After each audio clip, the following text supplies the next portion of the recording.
What's up guys, Josh here of Yugatech, and as with most smartphone launches nowadays, the probability of a Pro variant is almost a certain fact, and OPPO's newly launched Reno 3 series is no exception. While the more affordable variant undoubtedly hosts some familiar and dated designs, the Reno 3 Pro on the other hand does carry a few premium elements up its sleeve to set itself apart. However, are these features worth the upgrade?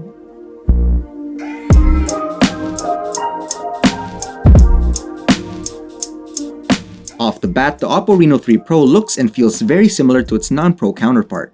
With a display size of 6.4 inches and a metallic-looking finish around its edges, this sleek-looking device weighs in at just 175 grams with a thickness of 8.1 millimeters, which is relatively lighter than most smartphones in this category thanks to its polycarbonate finish. Looking at the front, the Reno 3 Pro is clean with barely any bezels taking up the space of the screen. Although the Reno series is usually known for their mechanical cameras and flush design language, the latest iteration of its lineup seems to have gone the opposite direction, adopting a dual punch-hole camera setup found on the top left instead of the pop-up camera that was featured on previous Reno devices. At the back, you can find the OPPO logo at the lower right and a rear camera module at the top left, which houses a quad camera setup along with a flash module. The Reno 3 Pro comes in midnight black, sky white, and auroral blue, which is evidently the most eye-catching one among the three with its vibrant gradient finish and holographic-like reflection when exposed to different lighting conditions. On the left side are the standard volume rocker keys and a dual SIM card tray paired off with a dedicated microSD card slot for expandable storage, while on the right sits the power button and nothing else. While both sides are easily accessible with your fingers, I find having the volume and power keys on opposite sides to be less efficient compared to having them on just either side.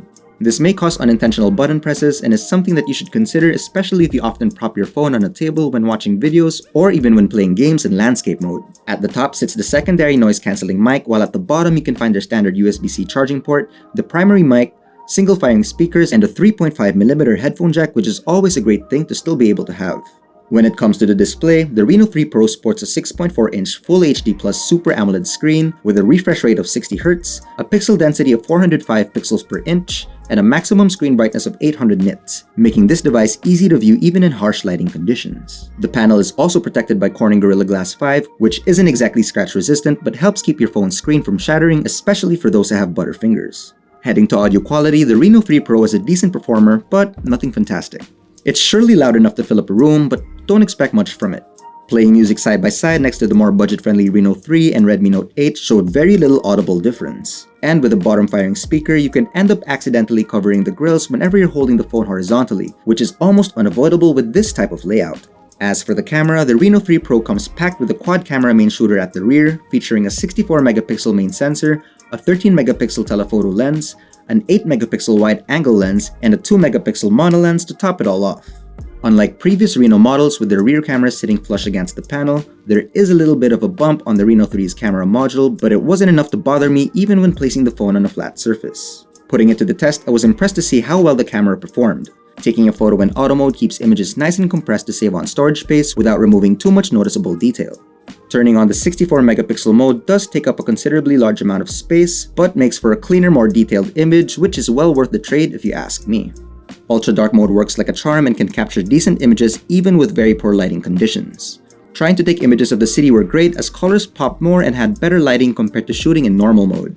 Among the main highlights of the OPPO Reno 3 Pro is the capability to take poster-size images of up to 4.3 by 3.2 meters with its ultra-clear 108-megapixel feature, which gave pretty impressive results, allowing me to zoom in and capture images from far distances without losing any of the important detail.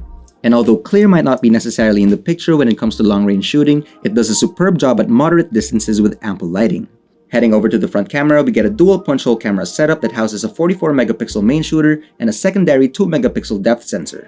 Although a swiveling camera would have been sweet to have, the stationary design leaves me confident knowing that there won't be any mechanical problems in the future that will cut this device's life short. The camera's borders also feature a ring of light that activates whenever the front camera is being utilized. When it comes to selfies, the Reno 3 Pro performs very well. Picture quality is clear with natural colors under ambient lighting. Switching off all beauty enhancements, hairs and blemishes were detailed, and the adjustable bokeh option is a nice touch to have for extra control. As for video quality, the Reno 3 Pro is capable of recording up to 4K at 30fps and 1080p at 60fps. It comes with OPPO's ultra-steady stabilization feature, making your shots nice and smooth even for the shakiest of hands. Instead of OIS found on previous Reno models, the Reno 3 Pro is equipped with electronic image stabilization, which showed very promising results. Recording while actively moving was still fluid and can easily put any average phone gimbal to shame. Overall, the Reno 3 Pro is a great point-and shooter and can even be considered as a decent backup camera for emergencies. My only issue with bezel-less phones is whenever my fingers or palms would accidentally touch the display as I'm trying to capture a photo. The Reno 3 Pro runs on Android 10 and is one of the first devices to come with ColorOS 7 out of the box, which is a favorite among us here at Yugatech. Apart from the buttery smooth experience, their updated skin enables more customization such as changing the home screen layout, system-wide dark mode, and their Smart Assistant section for quick accessibility, which you can access by swiping your finger to the leftmost side of the home screen. We also get additional features such as OSIE visual effect for color enhancement, multi-user mode, and P2P sharing features capable of transferring files at high speeds between cross-brands like Xiaomi and Vivo. Another reason why we think ColorOS is one of the best Android user interface skins is that you won't find much bloatware on this device apart from Google's services, leaving more room in your device for additional storage space. With 256GB of internal storage, the Reno 3 Pro allocates more than enough space for the average user. When it comes to biometrics and security, the Reno 3 Pro is equipped with an in-display fingerprint sensor that takes some time getting used to if you're coming from a phone with a rear-mounted scanner. Fingerprint registration is pretty quick, although it can be a hit or miss at times depending on how well you registered your fingerprint. Alternatively, turning on Face Unlock helps resolve this problem as it only takes a second for the device to recognize your face, making me almost forget about that minor in-display sensor issue. As for performance, the Reno 3 Pro is equipped with an octa-core MediaTek Hilo P95 processor paired with an PowerVR GPU. Looking at the benchmark results, the Reno 3 Pro sits perfectly in between flagship and entry-level scores, making it a balanced device for moderate to heavy use. When it comes to gaming, this device can handle the heat even for an entry-level GPU. Call of Duty Mobile, Mobile Legends, and Asphalt ran quite smoothly as I didn't come across any noticeable frame skipping even when setting the graphics to high. The back panel was relatively cool to the touch, although it does get warm when playing games while simultaneously charging, which is normal. We get a generous 8GB of RAM, keeping all your apps running snappy with no hiccups whatsoever.